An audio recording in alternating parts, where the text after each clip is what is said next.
নফস শয়তান 24 ঘন্টা আমাদের পেছনে লেগেই থাকে। কিভাবে আমাদের গুনাহ করানো যায়, কিভাবে আমাদের আল্লাহর নাফরমানিতে লিপ্ত করা যায়, কিভাবে আল্লাহর ইবাদত থেকে দূরে রাখা যায়, এটি হলো তার জীবন সাধনা। আর শয়তানকে আল্লাহ তাআলা এত বেশি শক্তি দিয়েছেন যে সে আমাদের শিরায় শিরায় দৌড়াতে পারে, আমাদের অন্তরে কুমন্ত্রণা দিতে পারে। সহিহ বুখারীতে এসেছে, রাসূল সাল্লাল্লাহু আলাইহি ওয়াসাল্লাম ইরশাদ করেন, ইন্নাশ শাইতানা ইয়াজরি মিনাল ইনসানি মাজরাদ দাম। শয়তান মানুষের শিরায় শিরায় বিচরণ করে। প্রিয় ভাই, আমরা মানুষ, আমরা দুর্বল। আল্লাহ তাআলা বলেন, ওয়া খুলিকাল ইনসানু দাঈফা। মানুষকে দুর্বল রূপে সৃষ্টি করা হয়েছে। তাই চেষ্টা করলেও অনেক সময় আমরা গুনাহ থেকে বাঁচতে পারি না। শয়তানের কাছে, প্রবৃত্তির কাছে আমরা বারবার হেরে যাই। তাই গুনাহ হয়ে যাওয়া আশ্চর্যের ব্যাপার নয়, কিন্তু এটি বড় আশ্চর্যের যে কোনো মুমিন তার গুনাহকে আল্লাহর রহমতের চেয়ে বড় মনে করে। আমার ভাই, আমার বোন, এই কথাটি মনে গেঁথে রাখুন।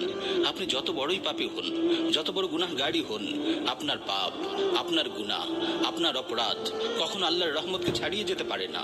সুবহানাল্লাহ! কোন মুমিন কিভাবে ভাবতে পারে তার গুনাহ আল্লাহর মাগফিরাতের চেয়েও বড়? আস্তাগফিরুল্লাহ সুম্মা আস্তাগফিরুল্লাহ। শয়তান আমাদেরকে আল্লাহর ব্যাপারে নিরাশ করে দিতে চায়। শয়তান চায় আমরা আমাদের রবের রহমতের ব্যাপারে নিরাশ হয়ে যাই, আমরা আমাদের রবের মাগফিরাত থেকে মুখ ফিরিয়ে নিই। সুনানে তিরমিজিতে বর্ণিত একটি হাদিসে কুদসিতে এসেছে, আল্লাহ তাআলা আমাদের সম্বোধন করে বলেন, ইয়া ইবনা আদম লাউ বালাগাত যুনুবুকা আনানাস সামা সুম্মা আস্তাগফারতানি গফারতু লাক ওয়ালা উবালি। হে আদম সন্তান, তোমার গুনাহ যদি এত বেশি হয়ে যায় যেটা আকাশের মেঘমালায় গিয়ে ঠেকে, তারপর তুমি আমার কাছে ক্ষমা চাও, তবু আমি তোমাকে ক্ষমা করে দেব, আমি কোনো পরোয়া করি না।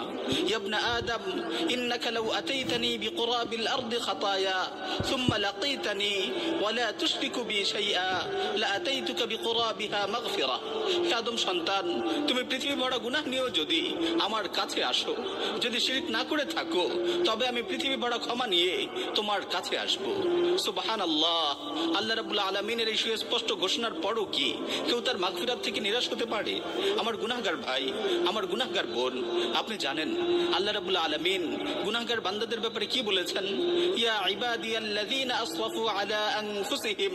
হে আমার বান্দারা, তোমরা যারা নিজেদের প্রতি অবিচার করেছো, কত মায়া ভরা আল্লাহর আহ্বান। ইয়া ইবাদিয়াল্লাযীনা আসরাফু আলা আনফুসিহিম। হে আমার বান্দারা, তোমরা যারা নিজেদের প্রতি জুলুম করেছো, লা তাকনাতু মির রাহমাতিল্লাহ। আল্লাহর রহমত থেকে নিরাশ হয়ে যেও না। ইন্নাল্লাহা ইয়াগফিরুয যুনুবা জামিআ। আল্লাহ তাআলা তোমাদের সব গুনাহ ক্ষমা করে দেবেন। সুবহানাল্লাহ! আল্লাহ তাআলা বলছেন সব গুনাহ ক্ষমা করে দিবেন। ইন্নাহু হুয়াল গফুরুর রহিম। তিনি তো ক্ষমাশীল, পরম দয়ালু। আমার ভাই, তবুও কি আপনি নিরাশ হবেন? শয়তানের ফাঁদে পা দেবেন? যখনই আপনার মনে আসবে আপনার গুনাহ আল্লাহ তাআলা ক্ষমা করবেন না, তখনই আস্তাগফিরুল্লাহ পড়ুন, সাথে সাথেই আস্তাগফিরুল্লাহ পড়ুন। আল্লাহর কসম, এটি শয়তানের ধোঁকা, এটি ইবলিসের ধোঁকা। এটিকে মন থেকে ঝেঁটিয়ে বিদায় করুন। আমার ভাই, নিরাশ হওয়ার কিছু নেই। গুনাহ থেকে কেউ বেঁচে থাকতে পারে না, সবার কোনো না কোনো ভাবে গুনাহ হয়ে যায়।